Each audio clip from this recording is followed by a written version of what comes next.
Pemirsa, pernyataan kontroversial seorang pendeta yang meminta Menteri Agama untuk menghapus 300 ayat Al-Quran viral di media sosial.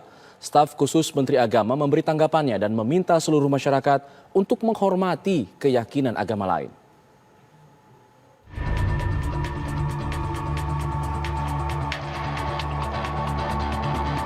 Video seorang pendeta bernama Saifuddin Ibrahim mendadak viral di media sosial, sekaligus memicu kecaman dari masyarakat. Pasalnya, dalam video, Saifuddin meminta Menteri Agama Yakut Khalil Qomas untuk mengganti kurikulum di pesantren yang dianggapnya sebagai sumber radikalisme. Ataupun madrasah-madrasah. Selain itu, Saifuddin bahkan menyarankan agar Menteri Agama menghapus 300 ayat Al-Quran yang menurutnya berbahaya. Islam fasik. Karena sumber kekacauan itu adalah dari kurikulum yang tidak benar. Bahkan kurikulum-kurikulum di pesantren, Pak, jangan takut untuk dirombak. Bapak periksa, ganti guru-gurunya yang... Karena pesantren itu melahirkan kaum radikal semua. Bahkan kalau perlu, Pak, 300 ayat yang menjadi pemicu hidup intoleran, pemicu hidup radikal dan membenci orang lain karena beda agama, itu di-skip atau direvisi atau dihapuskan dari Al-Quran Indonesia. Ini sangat berbahaya sekali. Menanggapi hal ini, staf sus Menteri Agama Isfah Abidal Aziz menyayangkan ucapan pendeta Saifuddin tersebut. Isfah meminta seluruh masyarakat untuk menghormati keyakinan agama lain. Selain itu, Isfah menilai ucapan yang menyudutkan agama lain untuk tidak perlu terlalu direspon atau ditanggapi. Isfah juga menepis pernyataan pendeta Saifuddin yang mengatakan pesantren sebagai sumber terorisme. Menurutnya, pesantren justru mengembangkan prinsip cinta tanah air sebagai bagian dari iman. Nggak usah takut. Tim TV One Dan mengabarkan. jangan mundur sedikit pun dengan kaum kadrun itu, kaum Islam Sontoloyo itu, Pak. Saya dukung sekali. Saifuddin Ibrahim ini diketahui sebagai pendeta yang aktif berkegiatan hingga pelosok, bahkan di media sosial.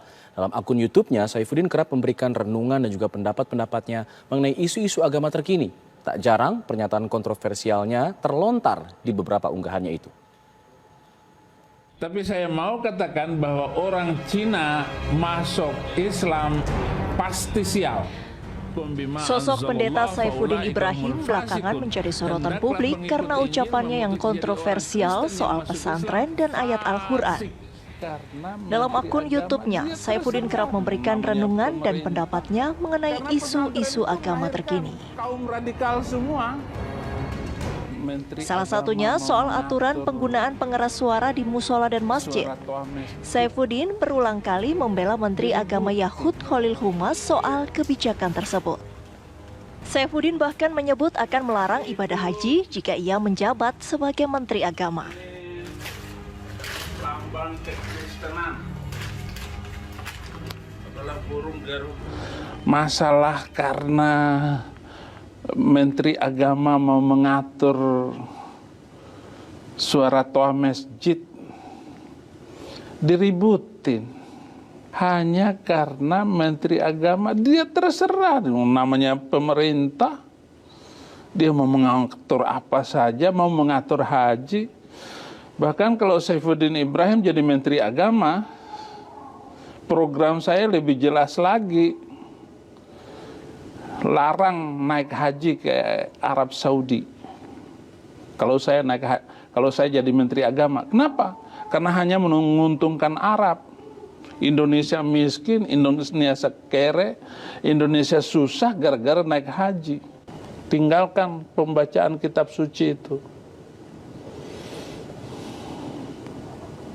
Ya minimal yang saya usulkan itu ada 300 ayat-ayat yang harus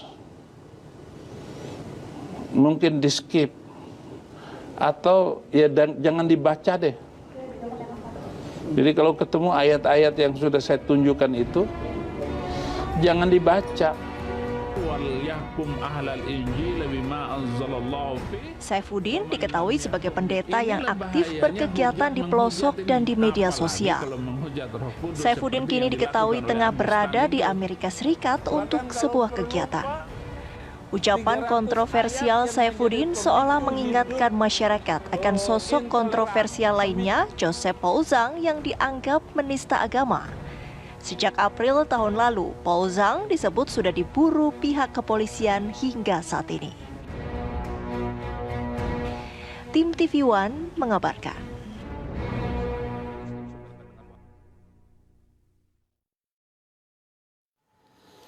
Sementara itu, Persekutuan Gereja-Gereja Indonesia atau PGI mengimbau masyarakat untuk tidak merespon pernyataan yang provokatif. Menafsirkan kitab suci agama lain bukanlah hal yang tepat dalam menyampaikan ceramah. Memang kita selalu, PGI ini selalu dibuat repot oleh tindakan personal ya. Jadi sebetulnya itu kan suara pribadi ya. Opini pribadi, tidak ada hubungan dengan PGI atau gereja-gereja pada umumnya, oleh seorang yang ya sebetulnya lebih banyak memposting pernyataan-pernyataan yang kontroversi dan sifatnya agak provokatif di akun YouTube-nya sendiri ya. Jadi kalau PGI sebetulnya sejak awal tidak mau urus tuh kasus-kasus begini ya, nggak mau terlibat sebetulnya.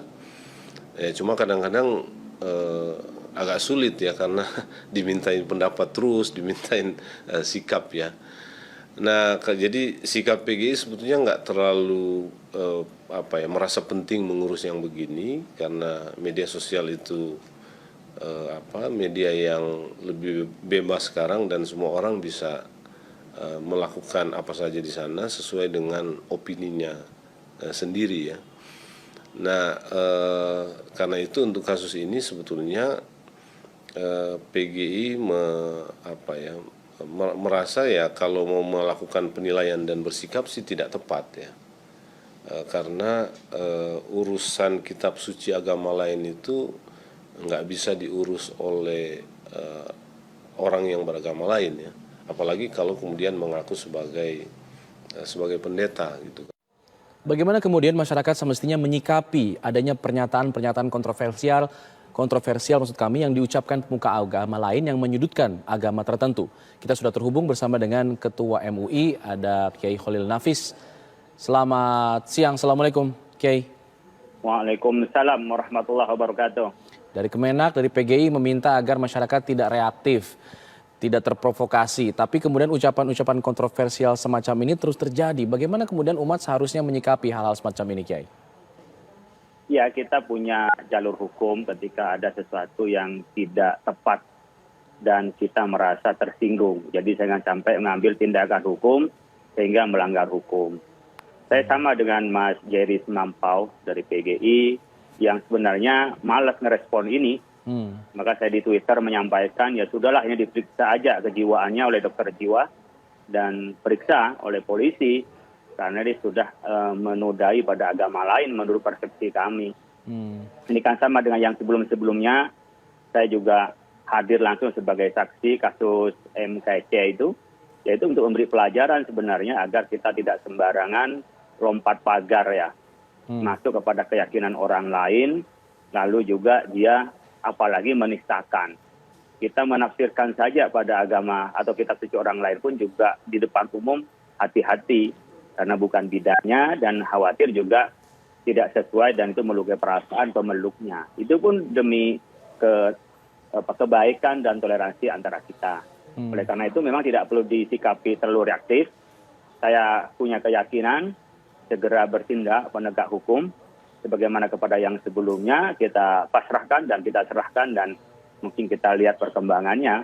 Bagaimana penegak hukum melakukan hal-hal yang seperti ini, meskipun hanya di media sosial, tapi ini sudah masuk pada satu yang melukai perasaan, saya pikir harus diproses, sehingga masyarakat lebih tenang dan besok-besok juga menjadi aspek jerah bagi yang melakukannya dan bagi kita yang menjadi penggiat di media sosial, tahu betul bagaimana rambu-rambu kita menggunakan media sosial, seperti halnya juga visual, Ya. yang direkam video begini kan tidak ada editan, kita bisa mendengarkan langsung sehingga kita bisa tahu bahwa ia memang ya menanamkan kebencian kepada agama lain dan juga merusak. Seperti halnya umpamanya selain soal ayat Al-Quran sebagai kitab suci kita, kemudian menyinggung terhadap entitas pendidikan agama pesantren Ya. yang sudah jelas terbukti di Indonesia ini adalah juga pejuang kemerdekaan, dan alumninya seperti Gus Dur jadi presiden, seperti Kiai Ma'ruf wakil presiden, dan kalau DPR menteri udah nggak kehitung, dan termasuk menteri agamanya sekarang alumni pesantren. Ya. Jadi sudah jelas sangat kontraproduktif. Baik. Yang saya setuju nggak terlalu direspon lebih besar lagi, tetapi penegak hukum harus melakukan ya langkah-langkah hukum agar tidak nanti orang dengan berani, dengan mudah lalu masuk pada keyakinan orang lain, apalagi sampai menistakan kepada agama lain. Ya, kalau Kiai mengatakan ini harus diproses hukum, bukankah ini masuk dalam delik aduan? Jadi harus ada yang mengadukan dulu. Apakah di sini MUI akan menjadi pihak pelapor mungkin? Saya sejak dulu melihat MUI tidak pernah sebagai lembaga pelapor. Dan saya sudah dengar masyarakat yang melapor. Sudah ada berarti? MUI siap untuk memberikan saksi. MUI siap memberikan saksi, memberi keterangan ahli berkenaan dengan perspektif agama. Berkenaan dengan penegakan hukum yang melaporkan, kita serahkan kepada masyarakat sudah dewasa, dan biasanya tanpa dikomando, toh masyarakat sudah melakukannya. Jadi kita membiarkan kepada masyarakat berpartisipasi melalui jalur hukum, sehingga hal-hal yang berkenaan kebangsaan, pelanggaran hukum, masyarakat terlibat di dalam penegakan hukum dan menjadi perhatian kita untuk kesadaran hukum. Tapi apakah kemudian MUI memiliki catatan mengenai yang bersangkutan ini, karena kabarnya yang bersangkutan pernah mengajar di pesantren dulu waktu itu masih menjadi beragama Islam seperti itu? Kita punya namanya lembaga dakwah khusus, melakukan dakwah yang underground, yang itu tidak pernah diekspos. Ya. Kita sudah punya catatan tentang orang yang bersangkutan dan sudah banyak dicegah oleh teman-teman ketika berkenaan dengan melakukan hal yang tidak baik kepada umat, dan bahkan diajak untuk dialog, ya, dan juga dilakukan pencegahan gitu oleh kita. Tapi tentu kita tidak bisa, saya tidak bisa menjelaskan lebih rinci, karena itu bagaimana kita bisa diselesaikan secara diam-diam, secara baik kita lakukan. Tapi ketika sudah menjadi ranah publik begini, yang sudah menjadi ya mungkin kemarahan ya sebagian umat, dan umat sekarang lebih dewasa, tidak reaktif, ya tentu di sini saya punya keyakinan penegak hukum cukup bijak lah untuk merespon hal ini sehingga bisa diproses secara hukum. Bukan berarti kita tidak protes besar-besaran, kemudian kita tidak melakukan sesuatu, berarti setuju, tidak. Oleh karena itu harus disikapi oleh penegak hukum bahwa ini kedewasaannya masyarakat, karena percaya bahwa penegak hukum itu adalah bekerja dengan baik untuk orang-orang yang merusak terhadap kebinekaan kita, merusak terhadap NKRI kita, dan merusak terhadap toleransi. Sebagaimana saya tadi sampaikan, saya sangat percaya pada bapak-bapak di kepolisian dan kejaksaan. Saya terlibat langsung ketika kasus persidangan MKC di Ciamis itu, saya datang langsung dan saya sebagai saksi pada saat itu. Jadi kalau saya pribadi dan umat tentunya mayoritas percaya pada penegak hukum, sehingga dengan diadukan oleh seseorang saja ini akan diproses. Oke, kita lihat ada tadi Kiai sudah sebutkan ada MKC, ada juga kemudian Joseph Paul Zhang yang saat ini masih diburu polisi. Lalu muncul lagi ada sosok yang satu ini. Apa yang kemudian analisa MUI bisa menganalisa mengenai hal ini? Kenapa kemudian hal-hal seperti ini masih banyak terjadi begitu, Kiai? Pertama, sekarang banjirnya informasi. Orang-orang sekarang dengan mudah mendapat informasi. Yang kedua, sarana bagi semua orang dalam seluruh levelnya itu punya hak yang sama untuk diekspos, untuk menyampaikan pikirannya. Nah, di sini ada yang literasinya masih belum cukup, sehingga dia bisa berbuat yang menurut dia adalah pikirannya, tapi tidak tahu bahwa itu pertama melanggar hukum, yang kedua adalah menyinggung perasaan orang lain. Yang ketiga mungkin ada masa lalu yang dilaluinya, yang secara pribadi kurang nyaman, kurang sehat, sehingga dilampiaskan, sehingga mengeneralisir. Umpamanya ada kaitan dengan seseorang yang orang ketepatan beragama Islam, kemudian mengeneralisir umat Islam, kira-kira seperti itu. Oleh karena itu, kita perlu hati-hati, jangan sampai bertindak marah di publik, apalagi sampai melanggar hukum, karena nanti publik tidak tahu asal-usul dan latar belakangnya, tetapi perbuatan kita yang merusak terhadap tatanan sosial, kesantunan, dan juga penghormatan dan toleransi, tentu akan berhadapan dengan hukum dan juga akan berhadapan dengan kemarahan umat. Baik. Terima kasih Kiai Holil Nafis sudah bergabung bersama kami di Kabar Siang. Kita harapkan nanti jika tadi yang disebutkan sudah ada yang melaporkan, semoga bisa segera diproses oleh pihak kepolisian.